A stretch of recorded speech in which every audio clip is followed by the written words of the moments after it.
বাংলাদেশ তো বটেই, পুরো দক্ষিণ এশিয়ার সেরা ফুটবলার বলা হয় তাকে। বাংলাদেশি সমর্থকদের কাছে হামজা চৌধুরী যতটা আস্থা আর ভালোবাসার নাম, ঠিক তেমনটাই লেস্টার সিটির সমর্থকদের কাছেও। শৈশব থেকেই লেস্টার সিটির সঙ্গে তার নারীর সম্পর্ক। একাডেমি থেকে উঠে এসে হয়েছেন সিনিয়র দলের অধিনায়ক।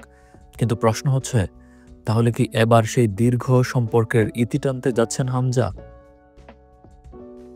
শেষ কয়েক বছরে উত্থান পতনের মধ্য দিয়ে যাচ্ছে লেস্টার সিটি। প্রিমিয়ার লিগে টিকে থাকার লড়াই, একের পর এক গুরুত্বপূর্ণ খেলোয়াড় দল ছাড়ছে, আর সেই কারণে নতুন করে দল গঠনের পরিকল্পনা নিয়েছে ক্লাব কর্তৃপক্ষ। লেস্টারকে প্রিমিয়ার লিগে ফেরানোর মিশনে এবার দলে নতুন কোচ স্প্যানিশ ম্যানেজার মার্টি সিফুয়েন্তেস। মৌসুম শুরুর দিকে হামজা তার গুডবুকে থাকলেও সময়ের সাথে স্পষ্ট হয়ে গেছে প্রথম একাদশে হামজা নয়, বরং জেমস জাস্টিনকে ভাবছেন এই কোচ। মৌসুম শুরুর আগে হামজাকে দলের অধিনায়ক করার ঘোষণা দিয়ে রাখলেও লিগ ম্যাচে সিফুয়েন্তেসের প্রথম পছন্দ জাস্টিন।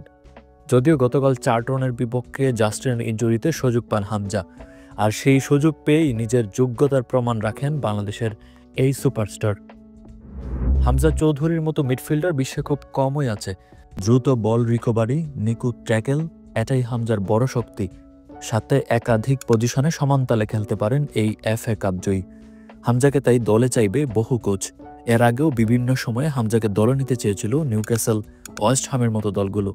এখন প্রশ্ন একটাই, নিজের ভালোবাসার ক্লাবে থেকে যাবেন হামজা, নাকি ক্যারিয়ারের স্বার্থে বেছে নেবেন নতুন কোনো ঠিকানা? বাস্তবতা হলো, নিয়মিত গেম টাইম আর নিজের প্রাপ্য সম্মান পেতে হলে হয়তো দল ছাড়াই তার জন্য সঠিক সিদ্ধান্ত হতে পারে। বিশেষ করে গতকালের চোখ ধাঁধানো পারফরমেন্সের পরেও যদি মার্টি সিফুয়েন্তের মন জয় করতে না পারেন, তবে প্রিয় দর্শক, হামজা কি এই মুহূর্তে লেস্টার ছাড়া উচিত? আপনি আপনার মতামত জানান কমেন্ট বক্সে।